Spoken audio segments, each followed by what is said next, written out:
Lord Buddha once said, "We are what we think." Mano-pubbangama dhamma, the mind is the forerunner of all phenomena. The first line in the Dhammapada. It's well known, yet all too often when we come to meditation, we forget it. We think that meditation is about simply accepting what comes in through the senses and going with the flow. In other words, putting the mind in a passive state, where phenomena are the forerunners of the mind. But for the Buddha, the mind is primarily active. That's one of the principles we have to hold to. That's why it was put at the beginning of the Dhammapada. Always keep it in mind. We're not just going with the flow because most of the flows described in the Pali Canon go down to whirlpools, places where there are monsters, alligators, rapids, waterfalls, dangerous places. To follow the path is to take a stance against that flow so that we can avoid those dangers and get across the flow to the safety of the other shore. Look at the Buddha himself. He didn't simply go with the flow. If he had gone with the flow, he would have lived his life as a prince, maybe have become a king, and then been forgotten, like all the other kings, princes, queens, and other quote-unquote important people in the world. But he took the quotes off. He really did become important by taking a stance. Think of it, someone who wants to find the deathless and will do anything he can to find it. That's the kind of person he was, the kind of teacher we have. So when we look at our own practice, we should cultivate a willingness to go for something more than the ordinary, instead of simply going with the flow. You see this from the very beginning. In the practice of generosity, you place yourself in the position of a creator. You create generosity, you create a gift. You can spend your time thinking about what would be a good gift to give to whom, and find some joy in exercising your imagination in acts of generosity, and then even more joy in carrying through. As for the precepts, you're strict about them. They're a promise you make to yourself that no matter what, you're not going to lie, you're not going to steal, you're not going to have illicit sex, you're not going to kill or take intoxicants. You draw that line and then you begin to notice what are the things that would push you over the line. In noticing those things, you begin to see your own mind in action. Those impulses that would push you over the line also create phenomena. They too are forerunners of phenomena. What kind of phenomena are they creating? What kind of phenomena are they going to push you toward? If you hadn't drawn the line, you wouldn't have noticed. This is why the precepts are clear-cut. When this is put in negative terms, they're described as hard and fast. People are against hard and fast rules. But look at the precepts from another point of view, and you realize they're clear-cut, they're easy to follow, easy to remember. Now, they may create some difficulties as you find yourself wanting to go with contrary impulses. But this is your sorting out.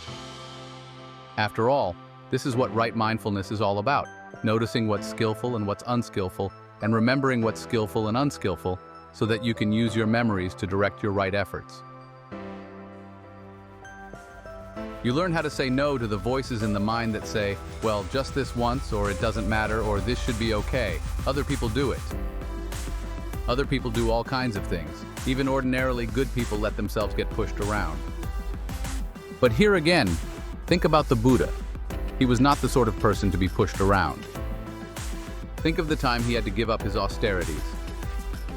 The 5 monks who'd been attending to him gave up on him in disgust, but he didn't let that influence him at all. He realized that what he'd been doing was wrong, so he would have to stop. As for their opinion, he decided he couldn't let himself be pushed around by that. So always think about the Buddha, what kind of person he was, because he's the person who lies behind the instructions, behind the training we follow. He was a truthful person, which is why his mind was able to find the truth. He was the sort of person who, once he'd seen something was unskillful, would give it up. As he said, once he'd given something up, he wouldn't take it back. His image was of someone who vomits something out. You don't eat the vomit, you let it go.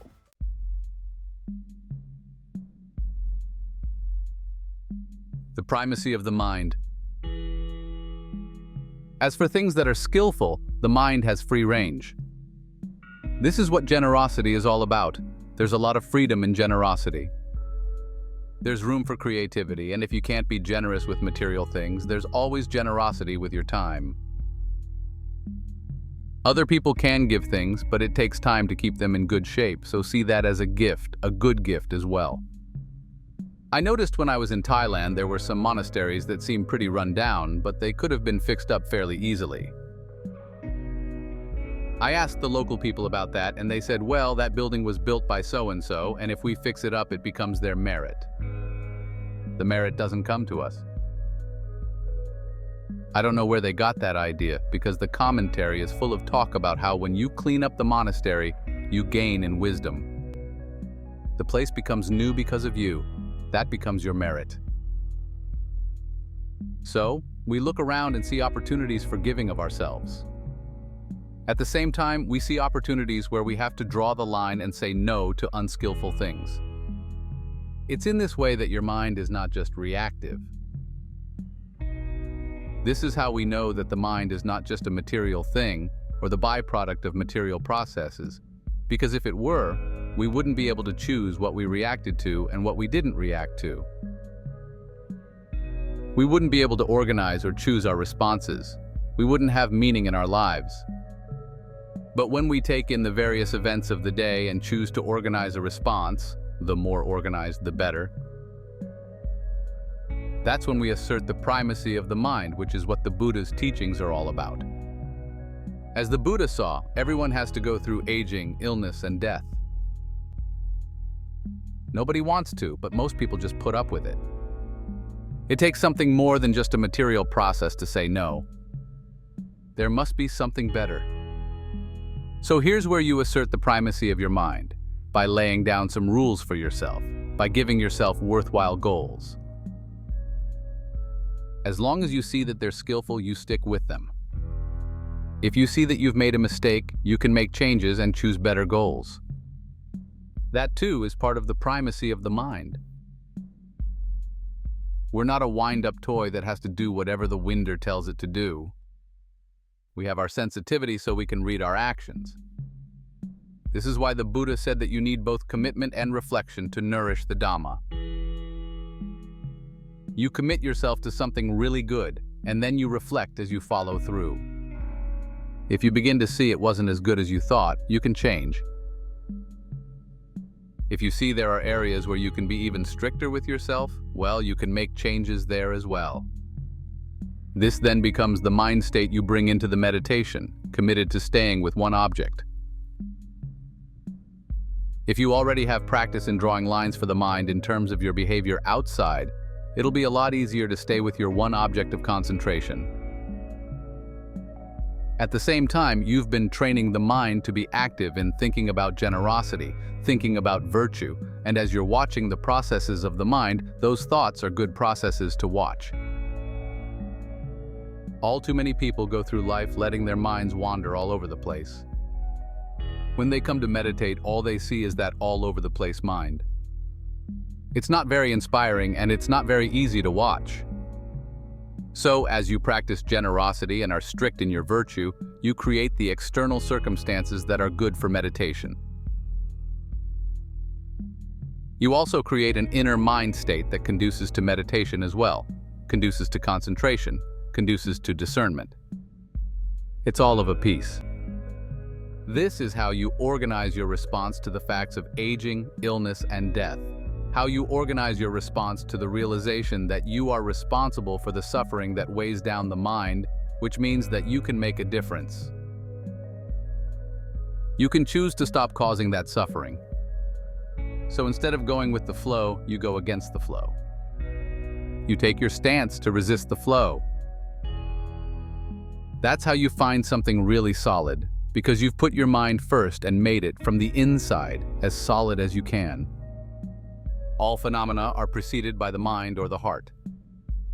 I talked about how people tend to forget this verse when they come to meditation, forgetting the active role of the mind. Today I'd like to talk a little bit more about the topic because the principle is there not only in that first verse, it's throughout the Buddha's teachings. After all, with the Four Noble Truths, When the Buddha searches out the causes of suffering, they don't come from outside, they come from within. It's because of craving and ignorance that the mind creates suffering for itself. All too often we look outside, thinking that we're suffering because of this person or that person, this group of people, that group of people. But you can try to straighten out the world as much as you like, and there will still be suffering, because the mind is still churning it out. When you look at dependent co-arising, you find the same thing. Almost half of the factors are prior to sensory contact, our knowledge of the world outside. Among those prior factors are fabrications, your intentional acts, and acts of attention, the things you pay attention to and the way you pay attention. These will shape what you see as you make contact with the world, what you hear, what you smell, what you taste, what you touch, and what you think. These things are all shaped by factors inside the mind acting prior to your experience of the outside world. Which is why we meditate by focusing inward. If the causes of suffering were outside, we'd be sending you outside to search them down. But they're here, inside. We have to keep that point in mind.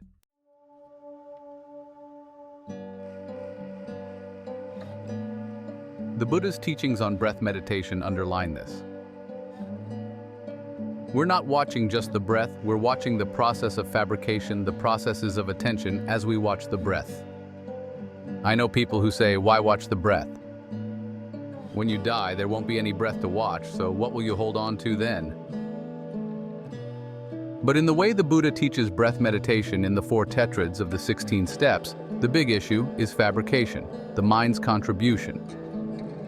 As you dig a little deeper, you find one of the big issues is also attention. The Buddha wants you to see how intentions and acts of attention shape your experience even of something as basic as the breath. Based on that, they shape your general experience of well-being or not well-being. He wants you to see this so that you can alert yourself to exactly how much suffering you're bringing to the situation. All too often we look outside, thinking that we're suffering because of this person or that person, this group of people, that group of people. But you can try to straighten out the world as much as you like, and there will still be suffering, because the mind is still churning it out. As we sit here watching the breath, we're getting close to the real problem. Just learn how to look inside. That's when you find where the problem really is. Then when you see the real problem, you can solve it. In the first tetrad of the instructions for breath meditation, the Buddha has you start out by discerning short breathing and long breathing. That should alert you to the fact that the way you breathe will have an impact on how you experience the body. Of course, short and long can be extended to include deep, shallow, heavy, light, fast, slow. Get a sense of the variations in the breath. Then the Buddha has you train yourself to be aware of the breath in the whole body. Be aware of the whole body as you breathe in, aware of the whole body as you breathe out. The 4th step is to calm bodily fabrication. Bodily fabrication is basically the in and out breath. You may want to know, why does the Buddha bring in a technical term here? It's because he wants you to see the extent to which the mind's intentions play a role in how you breathe. We learn from other places that when you get sensitive to fabrication, you first use it to energize the body, energize your sense of the body, and then you calm it down. So, you're basically asking yourself to be careful about the intentional element that shapes the way you breathe. After you've used it to energize yourself, then use it to be as gentle as possible, as calming as possible. At the same time, you're going to be dealing with feelings in the 2nd tetrad. When we see the 4 tetrads laid out on the page, it looks as if you have to go through the 1st tetrad, and then the 2nd tetrad, then the 3rd, then the 4th. But the Buddha explains them differently.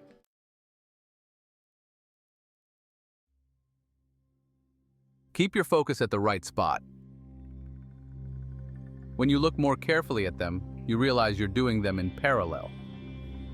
While you're dealing with the body, you're also dealing with feelings, so you try to breathe in and out in a way that gives rise to a sense of refreshment. Breathe in and out in a way that gives rise to pleasure. How do you do that? The Buddha says that your careful attention to the breath is what will give rise to the sense of pleasure. Here again, the mind's contribution is what's going to make the difference. We're working here not with feelings willy-nilly. We're working with what the Buddha calls feelings not of the flesh, niramisa vedana. Those are feelings that are consciously, deliberately created. So again, we're working from the mind into the breath. Then you're sensitive to how that sense of pleasure has an impact on the mind. You breathe in and out sensitive to mental fabrication. In other words, feelings and perceptions. So what perceptions do you apply to the breath? How do you visualize the breath to yourself? How do you depict it to yourself as you breathe in, as you breathe out, where it's coming in, where it's going out, how it comes in, how it goes out? You may think of breath as something from the outside that you have to pull in. You can breathe in a way that's comfortable with that perception, as long as you think of the whole body as being open to the breath coming in, going out from all directions, through every pore. After a while, though, you begin to realize that an even more calming perception is of the breath originating from inside.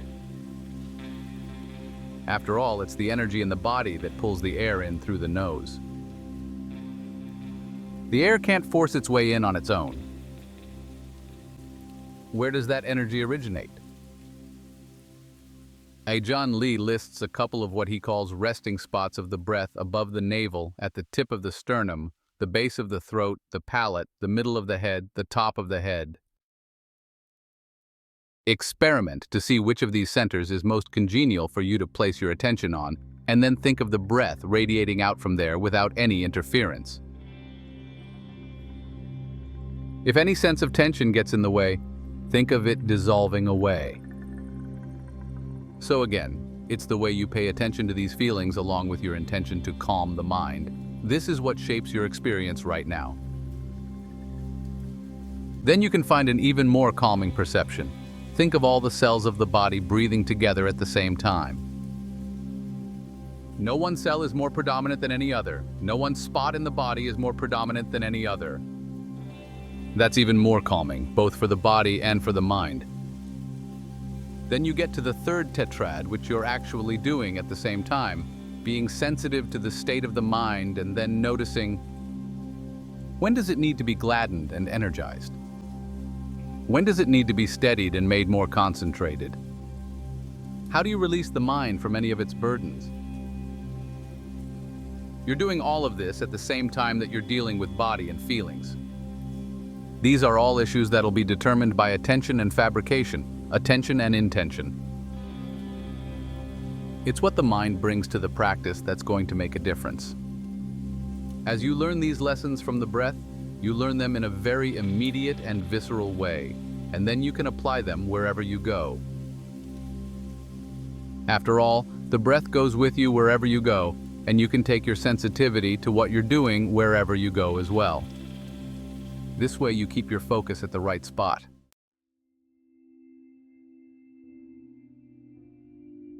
All the things you need to know will be seen right here. Of course, you're aware of what other people are doing, aware of what's going on outside, but you don't let that awareness obscure your knowledge of what you're doing inside, because that's where the real problem is. As long as you allow this inside area to be obscured, you're going to suffer, no matter how perfect things may be outside. But if we can be knowledgeable about what we're bringing, honest with ourselves, open with ourselves, there's a chance for us to see what we're doing and to stop creating the suffering. This is why when the Buddha was teaching Rahula, the very beginning of the lesson was about honesty and, from there, being self-observant. What are you doing?